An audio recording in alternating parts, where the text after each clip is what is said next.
Okay, so this is the preview video for lines 490 to 701 of Maria Headley's translation of Beowulf.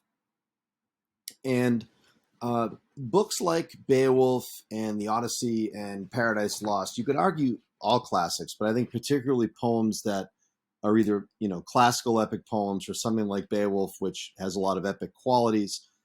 There's a lot of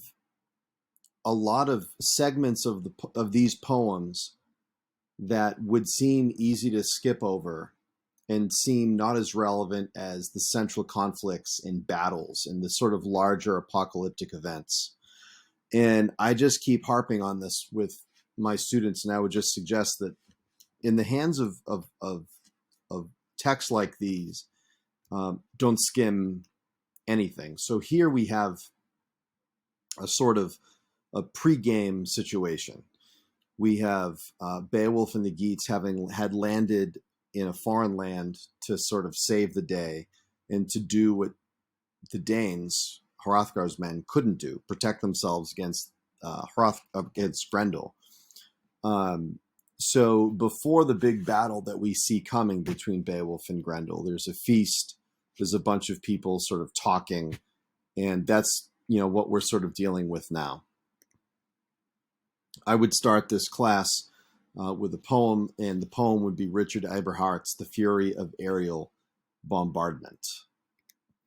So I think it's really, really important to imagine the context of this party, the sort of feast in Heorot that happens once Beowulf and his men are accepted into the community, and consider all the different responses to Beowulf's presence. I know, we bought the book and the title of the book is Beowulf, and we probably have some preconceived notions of characters like Beowulf, militaristic sort of heroes.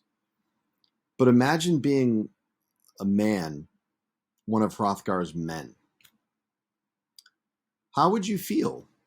How would you feel about this stranger, albeit a heroic stranger willing to take one for the team in your country, and I just there to save you, right, from the outside? So I just think it's really, really important to maybe have a little conversation with this if you're in a reading group or a class. What are the different ways Hrothgar's men could respond to Beowulf's presence? Gratefulness, paranoia, anger, or anything like that.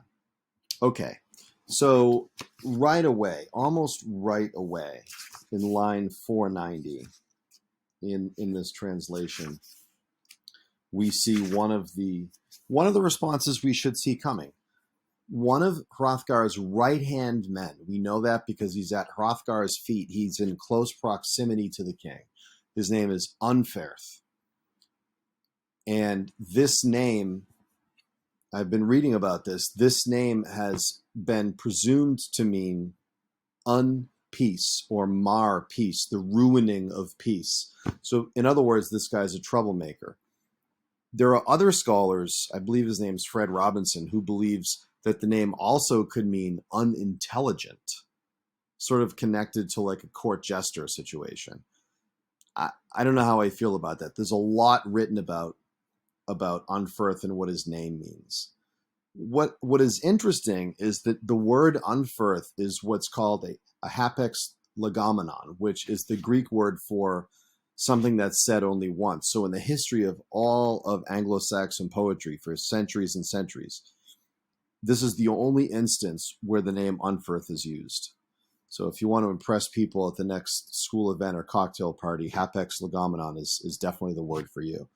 But I don't know. I just think that's interesting. There's a lot of mystery and intrigue to this person. And if you go to line 490, here's what we learn. It's near the top of page 24.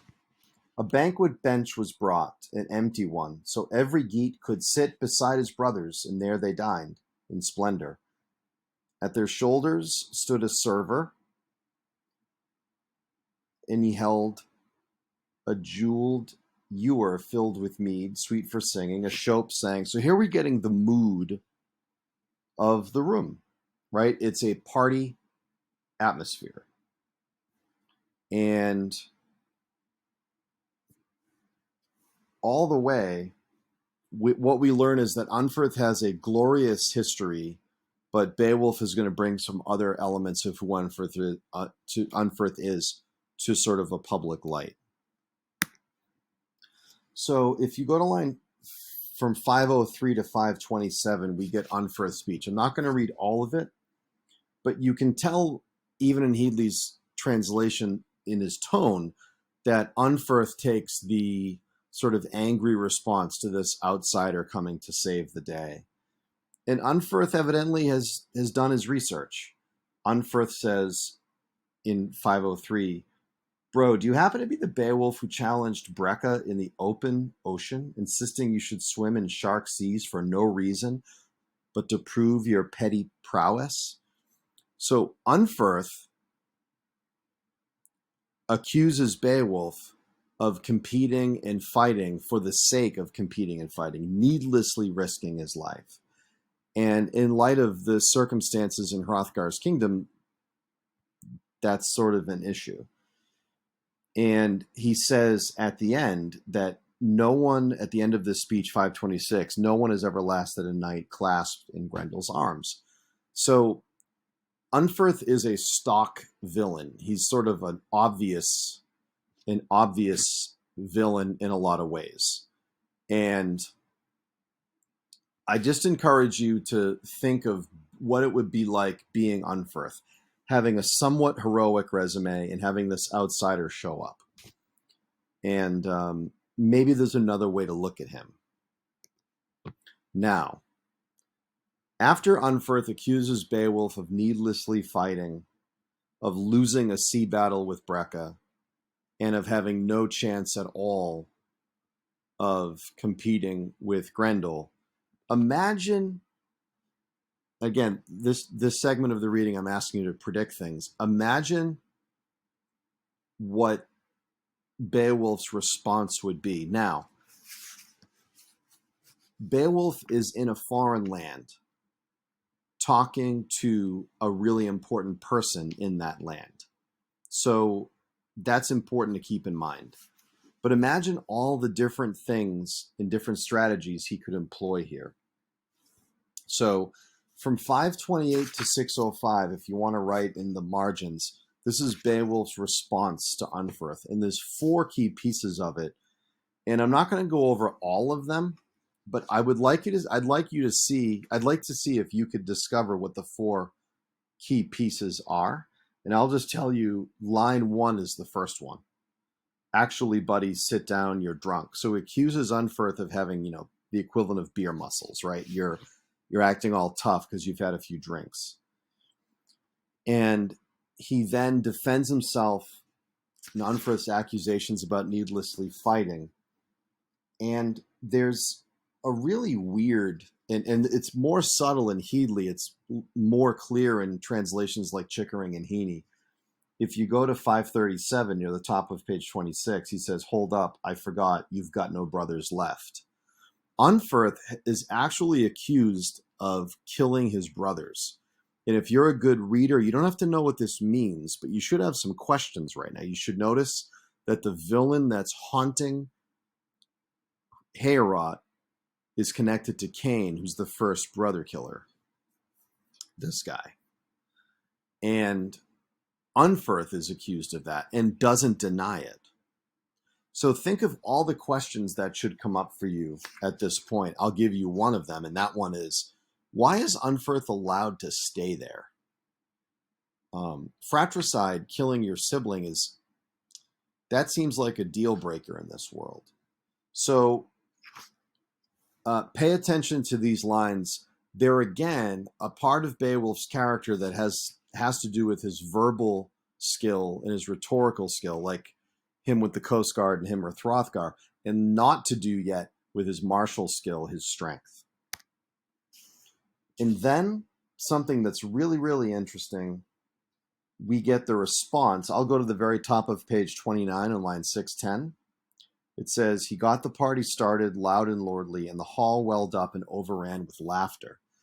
I'll be very honest. I've read a lot of the major Anglo-Saxon poetry. There's not a lot of it that's survived. Laughter is mentioned, but from what I can tell, this is the only instance of audible laughter you hear in a room. And that laughter we hear in a room are the Danes laughing at their own man, Unferth. So what do you think of this? What would your guesses be? We're not even a third of the way down this poem, so don't feel like you have to have anything definitive, but it's good to ask questions. What are your guesses as to why Unferth is so worried about Beowulf? What are your guesses as to, the effectiveness of Beowulf's response and the Danes' response to Beowulf? To the laughter. And then I don't want to ignore Wealhtheow's significance. Now, as we know, there's a lot of discussion now about whether or not books like Beowulf are male-centered text, and there's a lot of ink that's been spilled on this. I don't want to pretend that Wealhtheow is as important as Beowulf, but my point is that the queen in this world has a really important value, and that value is to pass the mead cup amongst the men, which is a symbolic, physical way of reminding them of their promises of heroism. And the words in this universe need to be closely connected to deeds. Otherwise, the world falls apart. Otherwise, you're not safe. Otherwise, your people aren't protected. So if you go to 606, we see Wealhtheow doing this. So if you want to write in the margins of like page 29 onto page 30, you can just do, Wealhtheow's power. You can write in the margins. That'll just remind you to pay attention to moments where Wealhtheow is acting. I just don't want us to think that women aren't men in this poem. And there's a lot of ink it's going to be spilled on that, particularly when it comes to Grendel's mother. But Wealhtheow is a really interesting significance, and I don't want to ignore that fact. If you go to line 642, it's nighttime, the time where Grendel tends to haunt and torture and kill Hrothgar's men. So Hrothgar makes a promise to Beowulf, starting on line. The passage begins in 642, but if you go to the top of 31, I'll just read that paragraph. You want to mark this right around line 656, 655. Hrothgar says to Beowulf, I've never, not in all my years of shield bearing, trusted any other could hold this hall from horrors. It's yours tonight. It requires a great humility for a person to entrust his home to another person, right? May you ward it well. It was built for the tenders of the flame. Keep your reputation in mind and stand unyielding against the brute. If I find you alive in the morning, I'll reward you beyond your wildest dreams. So that's the promise, right, that Hrothgar makes. And Beowulf concludes on the top of page 32, the final element of his boast. Not only will he fight Grendel alone, it says on line 681, he has no skill, only reptilian skin. His mind's got no flair for strategy, though his strength is savant. No, I'll go unarmed into this evening. So these are over-the-top promises, kind of on both ends. So consider all these moments leading up to the battle. Consider what I didn't discuss, that what stands out to you the most. It's good fodder for conversation. And ask yourself, what are we learning about Beowulf? What are we learning about Hrothgar and Unferth and the men? What are we learning about the values of the world we're in here? Even in just these moments, these arguments, these conversations that don't seem like the core of the poem, there are no tangents in this poem. Every moment's vital.